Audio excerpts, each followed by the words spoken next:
வணக்கம் நம்பர்களே. இப்போது நாளைக்கு மோடி வரான்போது அந்த தஞ்சாவூரில் நெல்மணிலாம் வீணாக போகுது. அதுக்கு அந்த அரிசி கலப்பாங்க இல்லையா, அதாவது 100 கிலோவுக்கு 1 கிலோ அந்த பூஸ்ட் அந்த விட்டமின்ஸ் கொடுத்த மாதிரி அரிசியை எடுத்து அதில் போலிக்கு அந்த அரிசி அந்த அம்மியில் அந்த விட்டமின்லாம் சேர்த்து மறுபடியும் அரிசியாக்கி சேர்ப்பாங்க. அதுக்கு அவங்க அப்ரூவ் கொடுத்தாச்சு. இவங்க லெத்தார்ஜிக்காக இருந்துட்டாங்க. இவங்க கவர்மெண்ட் கையாளாத கவர்மெண்ட் தானே. ஆனால் இவர் வரும்போது அது சம்மந்தமாக பேசுகிறாப்படி.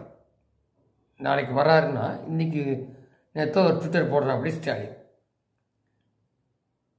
அப்போ இது வரைக்கும் என்ன பண்ணாங்க, அது மாதிரி அந்த குடோன்லாம் கட்ட வேலை வீணாக போகுது, நெல்மணிகள் முளைச்சி. அதில் வேறு மந்திரி ஏடிஎம்கேல இவ்வளோ எங்களுக்கு இவ்வளோ தான், அப்பா இவ்வளோ ஏதாவது முளைச்சி தானே நான். அப்போ வீணாக பண்ணுறது. இந்த பக்கம் காவேரி தண்ணி வர்றது நல்லபடியாக நெல்மணிகள் நிறையா விளைஞ்சால் இப்படி நாசம் போகுது. அது ஒரு எஃபிஷியன்சி கிடையாது. அப்போது இது குறித்து அண்ணாமலை கொடுத்துருக்காரு. விவசாயி இன்னும் சாலையில் நெல்லை உணர வைக்கும் அவலம், மத்திய அரசு கடிதம் எழுதுகிற ஏமாற்று வேலை நடத்தும் ஸ்டாலின்.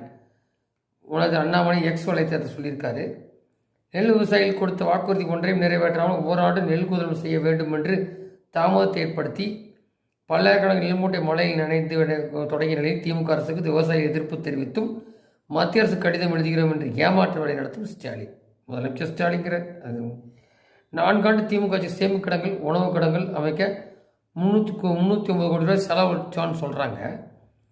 ஆனால் விவசாயிகள் இன்றும் சாலையில் நெல்லை உலர வைக்க அவலம் தொடர்கிறது. ஏன் அப்போ நிதி எங்கே போச்சு?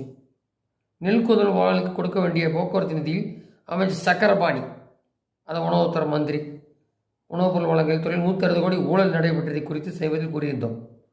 அவர் அந்த கான்ட்ராக்ட் எடுக்கல, அதில் ஒரு 160 கோடி ரூபா, அது ஒரு கொள்ளை. இந்த காரணமாக நெல் கொள்முதல் பட்ட 30-40 நாட்கள் திமுக அரசே முழு பொறுப்பு.